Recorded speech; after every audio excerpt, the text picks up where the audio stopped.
پرانے وقتوں کی بات ہے کہ ایک شخص جس کا نام نسوح تھا، اس کا چہرہ عورتوں سے مشابہت رکھتا تھا، یعنی وہ دیکھنے میں عورت لگتا تھا مگر حقیقتاً وہ مرد تھا۔ اس شخص نے عورتوں کے حمام میں نوکری حاصل کر لی جہاں عورتوں کو نہلایا جاتا تھا۔ یہ کوئی عام حمام نہیں تھا، یہ شہر کا وہ حمام تھا جہاں پر بڑی بڑی شہزادیاں اور دیگر اعلیٰ خاندانوں کی خواتین آیا کرتی تھیں۔ یہ شخص جس کا نام نسوح تھا، جو کہ حقیقتاً مرد تھا مگر دیکھنے میں عورت جیسا تھا، یہ ان عورتوں کو دن بھر دیکھتا اور ان کے جسم کے مختلف حصے دیکھ کر بڑے بڑے گناہوں کا مرتکب ہو رہا تھا۔ نسوح نے اپنے گناہوں کو دیکھتے ہوئے کئی بار اللہ سے توبہ کی، لیکن شیطان کے بار بار بہکاوے میں آنے کی وجہ سے نسوح اپنی توبہ بار بار توڑ دیتا اور پھر سے انہی گناہوں کا مرتکب ہونے لگتا۔ نسوح نے ایک بار اپنے گناہوں کی توبہ کے لیے ایک درویش سے کہا۔ درویش نسوح کے گناہوں سے اچھی طرح واقف تھا مگر آج تک کسی کے ساتھ اس کا تذکرہ نہیں کیا تھا۔ اللہ والوں کی ایک خصوصیت ہوتی ہے، وہ درویش ہوتے ہوئے کسی کا بھی چہرہ پڑھ لیتے ہیں اور اس کا باطن جان لیتے ہیں، اس کے دل میں کیا ہے وہ بھی جان لیتے ہیں، لیکن درویش ہونے کی وجہ سے وہ کسی کے عیب سے اور رازوں سے پردہ نہیں اٹھاتے اور ان کی برائیاں جانتے ہوئے بھی خاموش رہتے ہیں۔ کچھ ایسا ہی درویش کی جانب سے کیا جا رہا تھا۔ درویش نے نسوح سے کہا کہ جن گناہوں کے تم مرتکب ہو رہے ہو، سچے دل سے اللہ تعالیٰ سے معافی مانگو، انشاءاللہ اللہ تمہیں معاف کر دے گا۔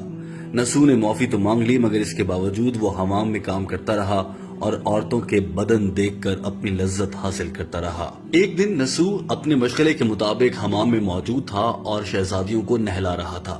ایسے میں اچانک سے ایک شہزادی کا قیمتی موتی کھو گیا۔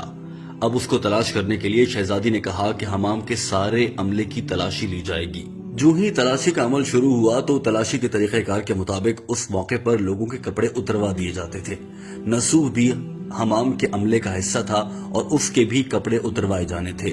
نسوح یہ سوچ کر بہت خوفزدہ ہو گیا کہ اس کے کپڑے اتریں گے اور اس کی حقیقت دنیا کے سامنے آ جائے گی اور یقیناً شہزادی کے کہنے کے بعد بادشاہ اسے قتل کروا دیں گے۔ نسوح جو کہ بہت ڈر چکا تھا، اس نے موقع پا کر حمام سے فرار اختیار کی اور ساتھ والے کمرے میں جا کر اللہ سے دعا کرنے لگا کہ یا اللہ، میں نے کئی بار توبہ کی ہے لیکن میں بار بار اپنی توبہ توڑ دیتا ہوں اور پھر سے اسی گناہ میں لگ جاتا ہوں۔ ایک بار مجھے معاف فرما دے، میں آئندہ ہمیشہ کے لیے توبہ کر لوں گا، بے شک تو معاف کرنے والا ہے۔ نسوح نے اللہ سے دعا کی کہ یا اللہ میری پردہ پوشی فرما، بے شک تو دوسروں کے رازوں پر پردہ ڈالنے والا ہے۔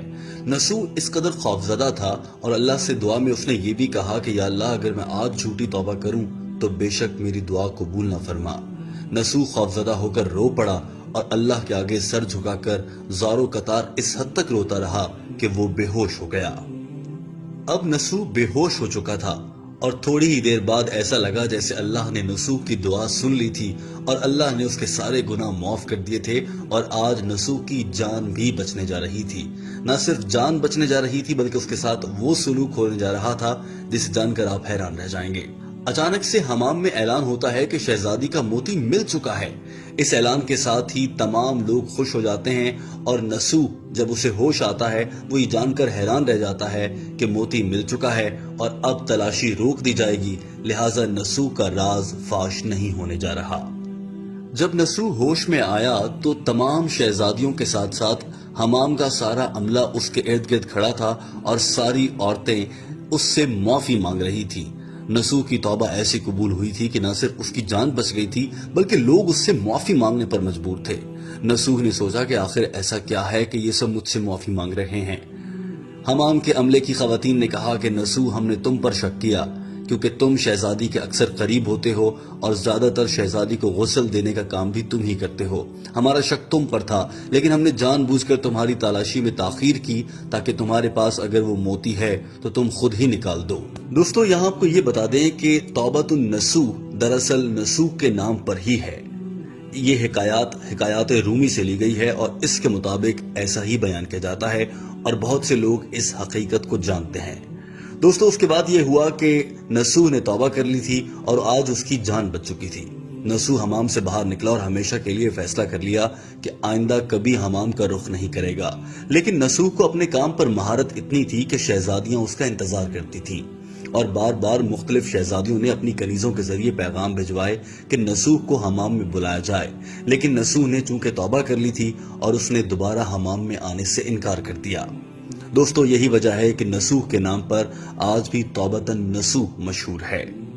ہم امید کرتے ہیں کہ آپ کو یہ ویڈیو پسند آئی ہوگی اور آپ اسے دوسرے دوستوں تک بھی پہنچائیں گے۔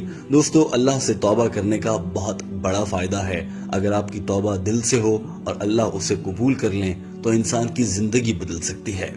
آپ سے ویڈیو میں ہم یہ سوال کرنے جا رہے ہیں، کامنٹ کے ذریعے اپنی رائے کا اظہار کیجیے گا، کیا آپ نے کبھی دل سے اللہ تعالیٰ سے اپنے کسی جرم کی توبہ کی اور اس کے بعد آپ نے دوبارہ وہ جرم کبھی نہیں کیا تو آپ کی دعا بھی قبول ہو گئی؟ دوستو، اپنی دعا اور توبہ کا واقعہ ہمارے ساتھ ضرور شیئر کیجیے۔ ویڈیو دیکھنے کا بہت شکریہ۔